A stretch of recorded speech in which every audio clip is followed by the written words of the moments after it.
Good morning प्यारे बच्चों। आज है दिनांक 21 सितंबर वर्ष 2021। 9th H1 and H2 maths 2 में तीसरा चैप्टर चल रहा है त्रिभुज, और इसमें हम लोग कर रहे हैं प्रश्न संग्रह। कौन सा प्रश्न संग्रह? 3.2। Good morning. प्रश्न संग्रह 3.2 के 4 सवाल हो गए थे, 5वां सवाल शुरू करते हैं। तो सबसे पहले तो डायग्राम बना लेंगे। डायग्राम कैसा है? बीच में एक विकर्ण है, जैसे किताब में देख सकते हैं। ये विकर्ण BD है, ये साइड में पॉइंट A, ये साइड में पॉइंट C है।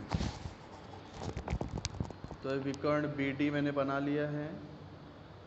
एक साइड में पॉइंट A है, एक साइड में पॉइंट C है।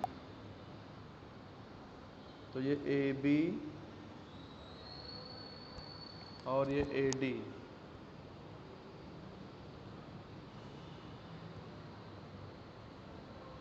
इसको भी जोड़ दे रहे हैं, इसको भी जोड़ा गया है।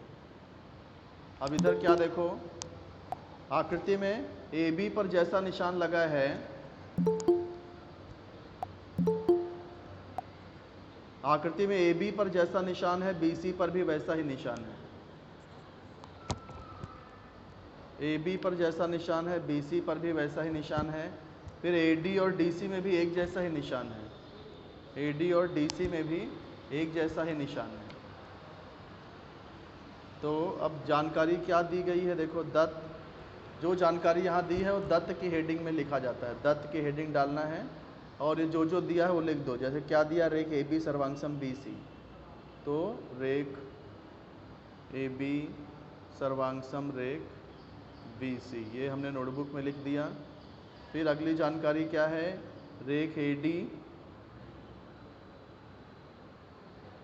सर्वांगसम रेख CD। तो सिद्ध क्या करना है, उसको साध्य की हेडिंग में लिखेंगे। त्रिभुज ABD सर्वांगसम त्रिभुज CBD, त्रिभुज CBD। तो दो त्रिभुज हमने, ये हमको सिद्ध करना है। तो अब हम शुरू करेंगे उपपत्ति। तो दो त्रिभुज कौन से हैं? त्रिभुज ABD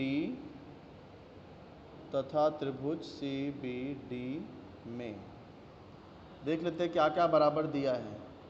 यहाँ देखो पहले से ही AB और BC बराबर दिए हैं, तो ये AB और ये CB लिखो या BC लिखो एक ही बात है। तो रेख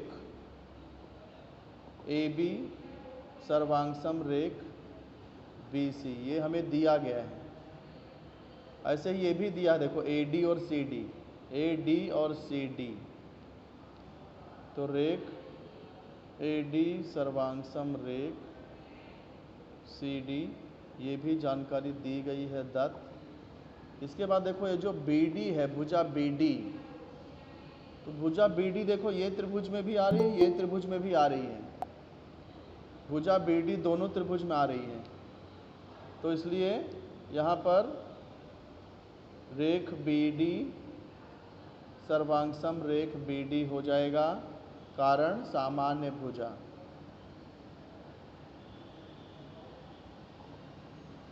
अब ये त्रिभुज सर्वांगसम हो सकते हैं, तीनों भुजाएं बराबर हो गई हैं। तो हम लोग लिख सकते हैं त्रिभुज ABD सर्वांगसम त्रिभुज CBD। ये संगति मैच हो रही है, AB BC, AD CD, BD BD। तो इसलिए ये एक ही संगति है। कारण क्या लिखेंगे, क्यों सर्वांगसम हो गए?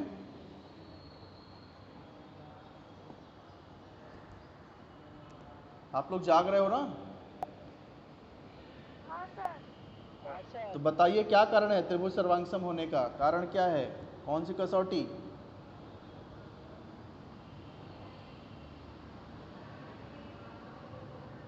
भू भू भू यस, किसने बोला ये?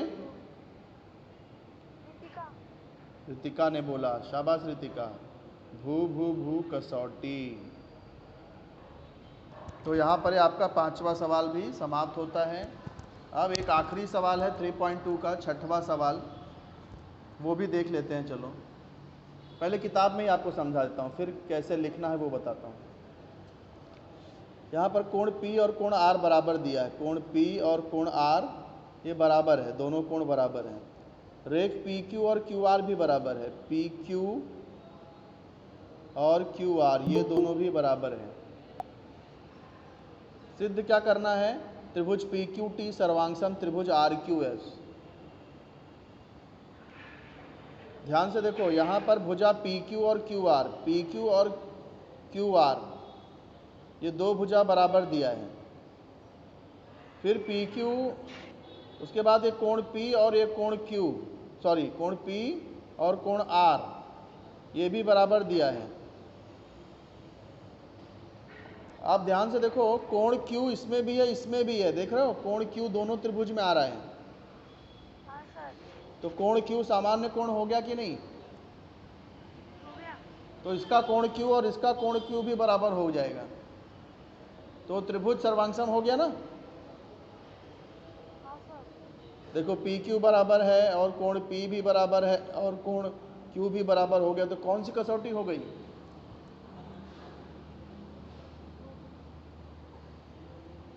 क्या कौन सी कसौटी बोला?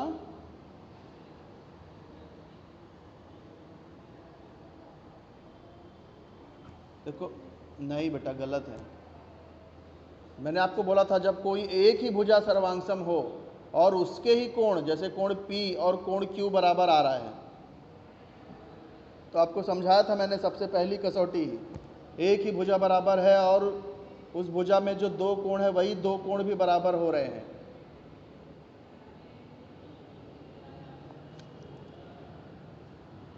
याद नहीं है, मैं फिर से याद दिला दूँ। कौन सी? हाँ, को भू को कसौटी होती है। ये मैंने आपको बताया था। जैसे मान लो एक भुजा बराबर है PQ बराबर है किसी भी भुजा के, फिर इसका कोण P और इसका कोण Q ये भी बराबर है, तो हम लोग इसको को भू को बोलते हैं।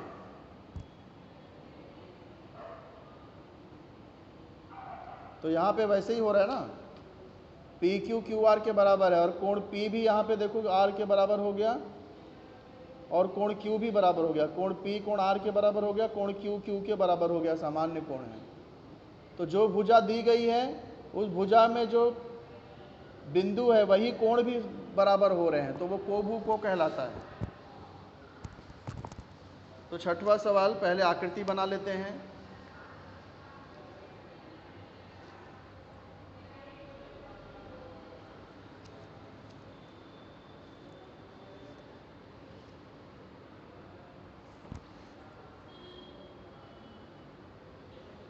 ये आकृति बन गई है। PQR और ये ST, PQR ST इस तरह से है। अब इसमें क्या दिया है देखो, दत्त कोण P सर्वांगसम कोण R दिया है। कोण P सर्वांगसम कोण R, फिर रेख PQ सर्वांगसम रेख QR। सिद्ध क्या करना है? साध्य त्रिभुज PQT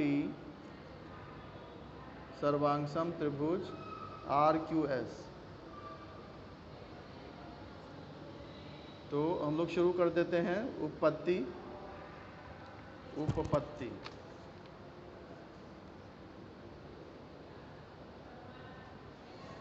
देखो, त्रिभुज कौन से हैं? त्रिभुज PQT है और त्रिभुज RQS है। तो हम लोग लिखेंगे त्रिभुज PQT तथा त्रिभुज RQS में कौन कौन से बराबर है? देखो, कोण P कोण R के बराबर है, तो कोण P कोण R के बराबर, कोण P सर्वांगसम कोण R ये दिया गया है। फिर रेख PQ सर्वांगसम QR, तो भुजा लिखना चाहिए क्योंकि हम त्रिभुज लिख रहे हैं, तो ये रेख जो है वो यहाँ भुजा हो गई, रेख पी क्यू यानी कि भुजा पी क्यू, सर्वांगसम क्यू आर, रेख क्यू आर है यानी कि भुजा क्यू आर है। ये भी जानकारी दी गई है दत्त। फिर देखो उसके बाद पी क्यू का कोण पी और ऐसे ही कोण क्यू, ये कोण क्यू और इधर का भी कोण क्यू, इधर का भी देखो कोण आर ले लिया है तो कोण क्यू, ये दोनों कोण सामान्य कोण है इसलिए ये भी सर्वांगसम होंगे, कारण सामान्य कोण। आप त्रिभुज सर्वांगसम लिख सकते हैं, इसलिए त्रिभुज पी क्यू टी सर्वांगसम त्रिभुज आर क्यू एस, कारण को भू को कसौटी। कभी भी सिर्फ एक ही भुजा अगर बराबर है और उस भुजा में जो बिंदु हैं वही कोण बराबर आ रहे हैं, जैसे इधर पी क्यू है तो कोण पी और क्यू, यहाँ क्यू आर है तो कोण क्यू और कोण आर, ऐसा जब भी होता है तो उसे को भू को कसौटी कहते हैं। तो ये सिद्ध हो गया, अपना त्रिभुज सर्वांगसम प्रूव हो गया है। इसी के साथ यहाँ पर ये 3.2 समाप्त होता है। अब 3.3 के लिए कुछ बेसिक कॉन्सेप्ट समझ लेते हैं, कुछ नियम समझ लेते हैं। पहले बात तो ये समझ लेते हैं समद्विबाहु त्रिभुज का प्रमेय क्या होता है। समद्विबाहु त्रिभुज का प्रमेय एक नियम है, तो नियम कैसा है देखते हैं। इस नियम के अनुसार अगर त्रिभुज एबीसी में दो भुजा अगर बराबर हैं तो उन दो भुजाओं के सम्मुख कोण भी बराबर होते हैं। दो भुजा अगर बराबर है तो उसके सम्मुख कोण बराबर होंगे। सम्मुख कोण कैसे लिखते हैं, जैसे भुजा ए बी है, इसका सम्मुख कोण कैसे लिखेंगे, जो अक्षर गायब है वही बीच में लिख देने का। जैसे यहाँ ए बी में सी गायब है तो ए बी का सम्मुख कोण क्या आ जाएगा, कोण ए सी बी। ऐसे ही भुजा ए सी है, भुजा ए सी में क्या गायब है, बी गायब है, तो भुजा ए सी का सम्मुख कोण कोण ए बी सी हो जाएगा।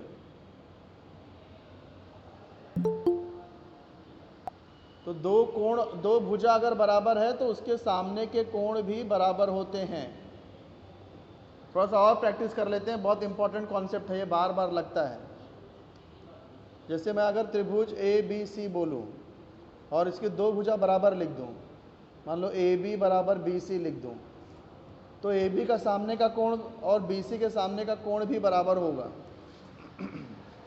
ए बी का सामने का कोण कैसे लिखेंगे, कोण ए सी बीच में गायब है देखो, तो ए सी बी। ऐसे बी सी के सामने का कोण कोण बी ए गायब है बीच में, तो बीच में जो गायब है वो आ गया। तो ए बी और बी सी बराबर है तो ए बी का सम्मुख कोण और बी सी का सम्मुख कोण भी बराबर होगा। समझे कि नहीं?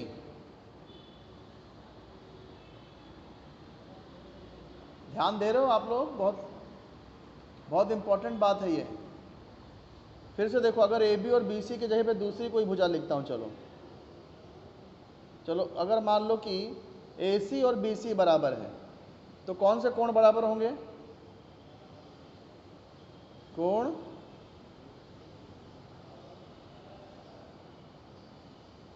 ए सी का सम्मुख कोण बोलो, कोण ए, हाँ बीच में बी आएगा बी सी, और इधर कौन सा कोण आएगा, B A C. Very good. तो ए बी बी सी के बराबर लिख दिया, ए सी बी सी के बराबर। अब मान लो कि ए बी और बी सी ए बी और बी सी तो लिख चुके हैं, ए बी और ए सी अगर बराबर है, ए बी और ए सी बराबर है तो कौन सा कोण आएगा इधर, ए सी बी, कोण ए सी बी आएगा। इधर कौन सा कोण आएगा, ए बी सी। तो ये फॉर्मूला समझ में आ गया होगा आपको? हाँ आसान है। तो जैसे त्रिभुज ए बी सी में भुजा ए बी और ए सी बराबर है तो इसलिए ए बी का सम्मुख कोण और ए सी का सम्मुख कोण भी बराबर होगा। इसको बोलते हैं समद्विबाहु त्रिभुज का प्रमेय। यदि त्रिभुज की दो भुजाएं सर्वांगसम होती हैं तो उन भुजाओं के सम्मुख कोण भी सर्वांगसम होते हैं। अब इसको हम लोग प्रूफ कर सकते हैं, सिद्ध कर सकते हैं। मान लो एक त्रिभुज ए बी सी यहाँ पे बना दिया, त्रिभुज ए बी सी यहाँ बना दिया है, इसमें ए बी और ए सी बराबर है, भुजा ए बी और ए सी बराबर है, तो एक जैसा चिन्ह लग गया। हमें सिद्ध क्या करना है कि ए सी का सम्मुख कोण और ए बी के सम्मुख कोण भी बराबर होगा। तो इसमें एक रचना करनी पड़ेगी। क्या किया है, त्रिभुज ए बी सी में कोण बी ए का समद्विभाजक खींचना है। यहाँ कोण ए का समद्विभाजक खींचा है जो भुजा बी डी बी सी को डी पर प्रतिच्छेदित करता है। अब हमें यहाँ पर ये दो कोण बराबर करना है, कोण बी और सी, ये दो कोण बराबर सिद्ध करना है।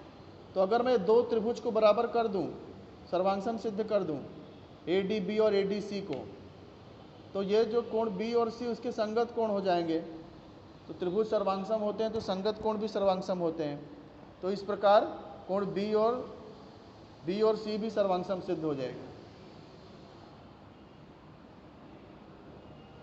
तो इसमें कैसे करना पड़ेगा, त्रिभुज ले लेंगे, त्रिभुज ए डी बी और त्रिभुज ए डी सी, त्रिभुज ए डी बी या ए बी डी बोलो, त्रिभुज ए बी डी ले लिया है और त्रिभुज ए सी डी ले लिया है। इसमें देखो ए बी और ए सी पहले से ही सर्वांगसम दिया है। फिर कोण बी ए डी और कोण सी ए डी, ये भी सर्वांगसम है रचना से। रेख ए डी सर्वांगसम रेख ए डी, सामान्य भुजा हो गई, दोनों में है ना ए डी, इधर भी ए डी है इधर भी ए डी है। कोई डाउट? नहीं सर। हाँ, तो ये कैसे हो गया, देखो यहाँ दो भुजा ए बी और ए डी बराबर है, और ये जो कोण ए है ना, देखो देखो बी ए और ए डी का ही कोण है, बी ए में भी ए आ रहा है, ए डी में भी ए आ रहा है। तो दो भुजा अगर बराबर है और वो दो भुजा में आने वाले जो कॉमन कोण हैं, दो भुजाओं से बनने वाले कोण यानी ए दोनों में आ रहा है, ऐसा जब भी होता है तो कौन सी कसौटी बोलते हैं?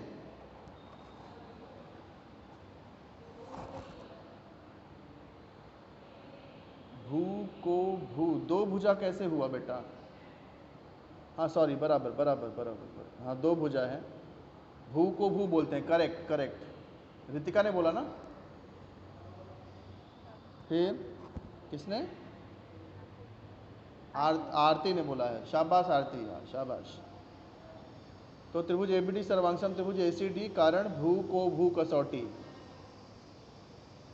अब ये दो त्रिभुज सर्वांगसम हो गए, तो ये जो हमको सिद्ध करना है कोण बी और कोण सी, तो देखो कोण बी और कोण सी इसके संगत कोण ही आ रहे हैं ना, बी भी सेकंड नंबर पे, सी भी सेकंड नंबर पे, तो इसलिए इसका कोण बी और इसका कोण सी भी सर्वांगसम हो जाएगा।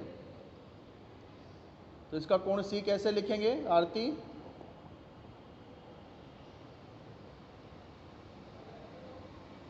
कोण सी कैसे लिखेंगे यहाँ?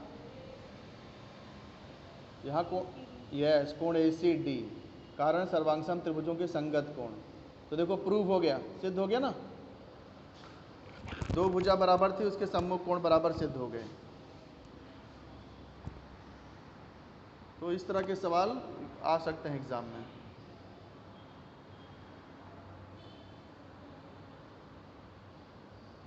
ऐसे देखो, अगर त्रिभुज की तीनों भुजाएं अगर सर्वांगसम हो तो तीनों कोण भी सर्वांगसम हो जाएंगे, और तीनों कोण सर्वांगसम हो जाएंगे तो प्रत्येक कोण का माप 60 अंश हो जाएगा।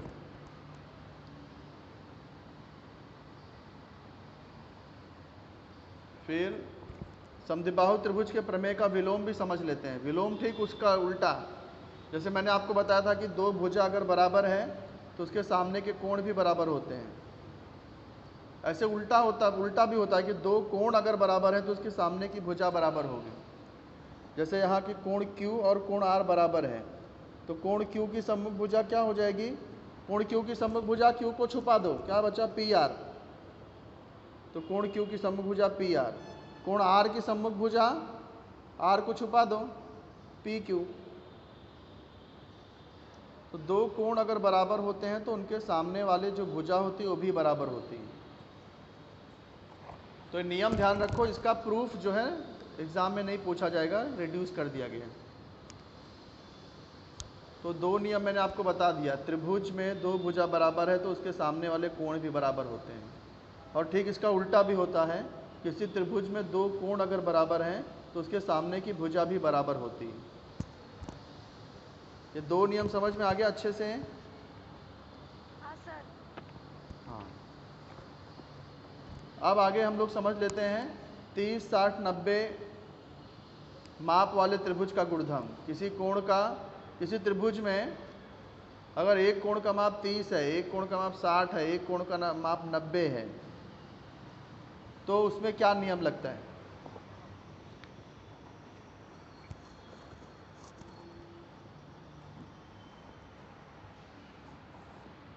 देखो, नियम यह है बेटा कि 30 अंश के सामने की भुजा, जो भी कोण 30 अंश होगा वो हमेशा कर्ण का आधा होगा। 30 अंश के सामने की भुजा कर्ण की आधी होगी।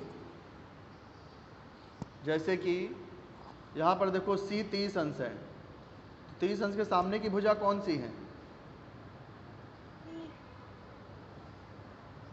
C 30 अंश है, तो उसके सामने की भुजा बताओ। कोण 30 अंश के सामने की भुजा, भुजा पूछ रहा हूँ बेटा, कोण नहीं पूछ रहा हूँ।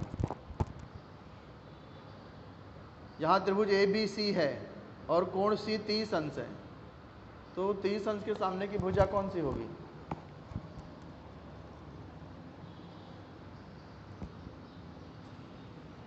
मैं इसमें जरा बना देता हूँ।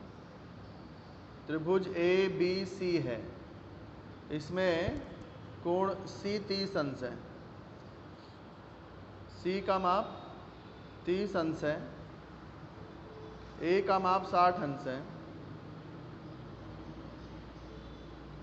B का माप 90 है, C यहाँ 30 अंश है। तो बताओ कोण C की सम्मुख भुजा कौन सी है?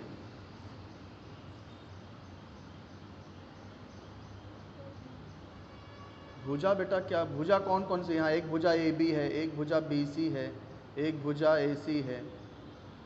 भुजा AB।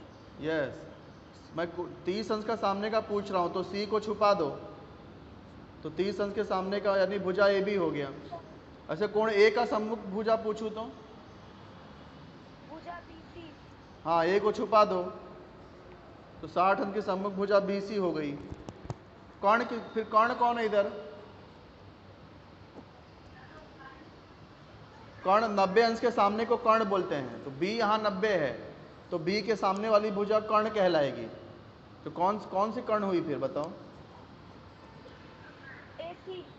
यस, B के सामने वाली भुजा यानी AC कर्ण है। अब नियम क्या कहता है कि अगर त्रिभुज में एक कोण का माप 30 हो, एक कोण का माप 60 हो, एक कोण का माप 90 अंश हो, तो 30 के सामने की भुजा 90 के सामने वाली भुजा की आधी होती है। तो 30 के सामने की भुजा मतलब AB, 90 के सामने की भुजा यानी B के सामने की भुजा AC। तो 30 अंश के सामने की भुजा 90 अंश के सामने की भुजा की हमेशा आधी होती है, 1/2।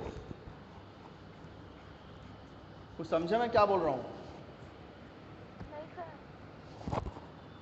नहीं समझे? ठीक है, बता रहा हूँ। मतलब मान लो AC अगर 10 है, तो AB कितना होगा? 10 का आधा 5 हो जाएगा। 30 अंश के सामने की भुजा की लंबाई हमेशा जो 90 अंश के सामने की भुजा होती है उसकी आधी होती है। आप समझे? हाँ सर। ऐसे ही 60 अंश के सामने की भुजा, 60 अंश के सामने की भुजा बताओ। BC। हाँ, A 60 है, तो 60 अंश के सामने की भुजा हो गई BC। तो 60 अंश के सामने की भुजा कर्ण की √3/2 गुनी होती है। मतलब AC जितना, AC मान लो 10 है, तो 10 का आधा कितना हो गया? 5। फिर 5, उसके बाद √3 लिख दो, BC 5√3 हो जाएगा। कर्ण का आधा करने का और √3 से गुणा कर देने का। मान लो कर्ण अगर 20 है, कर्ण 20, तो 20 का आधा कर दो 10, और √3 से गुणा कर दो तो 10√3 यानी BC 10√3 हो जाएगा। तो 60 अंश के सामने की भुजा कर्ण की √3/2 गुनी होती है। 30 अंश के सामने की भुजा कर्ण की आधी होती है। ये समझ गए कि नहीं? तो ये रिकॉर्ड मैंने कर दिया है, वीडियो बाद में मिल जाएगा आपको। सर अटेंडेंस ले लो, 2 मिनट बाकी है। अच्छा हाँ ठीक है, अटेंडेंस ले लेता हूँ। चलो कितने लोग जुड़े हैं पहले वो बता दो फटाक से। 15। 15 लोग जुड़े हैं। Okay, 15 students. चलो फटाफट बोलो, कौन है? खुशबू गुप्ता, आरती गुप्ता सर। आरती गुप्ता, आदित्य मौर्य। सर हाँ आपने बोला था कल जो जो अटेंडेंस नहीं देगा ना उसका नाम बताना। हाँ हाँ हाँ ठीक है, उसका नाम आएगा तो बोलना। अटेंडेंस नहीं दी थी। आरती नहीं दी है? तो आरती कल अटेंडेंस क्यों नहीं दिया आपने? आरती ने दिया था, मौर्य ने नहीं दिया। कौन ने दिया? आदित्य ने? हाँ आदित्य मौर्य, आज कल अटेंडेंस क्यों नहीं दिया आपने? मैं नाम आपका बोल रहा था, यस सर नहीं बोला आपने। मोबाइल छोड़ के कहाँ चले गए थे? सर फोन लेके होता है सर, मैं कभी कभी नेटवर्क प्रॉब्लम से छोड़ देता वहाँ। नेटवर्क प्रॉब्लम था। ओके ठीक है। अंकित कुमार,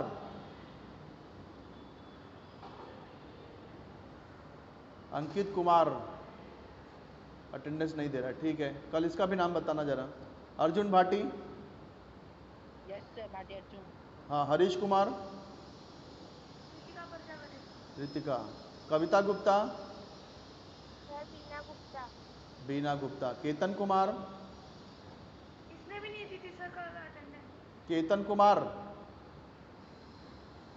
आज भी नहीं दे रही है, ठीक है। ये लोग मोबाइल चालू करके कहीं और चले जाते हैं, ऐसा भी कुछ लोग करते हैं, ठीक है। जब ये अटेंडेंस देगी ना किसी दिन तो उसका नाम याद दिलाना। कुमकुम चौहान, कुमकुम चौहान, हाँ सर मेरा नाम कुमकुम ही है। हाँ। मनीषा शर्मा, राशि शर्मा। प्राची शर्मा। मंजारुल शेख, कल इसने भी नहीं दी थी सर। हाँ। मंजारुल शेख आज भी नहीं दे रही है, जब भी बोलेगी तो बताना इसका नाम। राहुल विश्वकर्मा,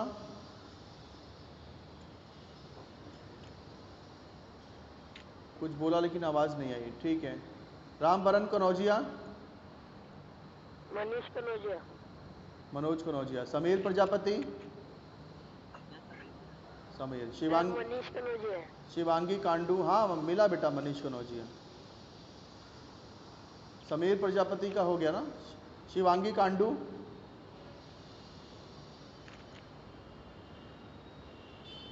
नहीं बोल रही है। सोनू गुप्ता, सर बीना गुप्ता। हाँ। विशाल माली,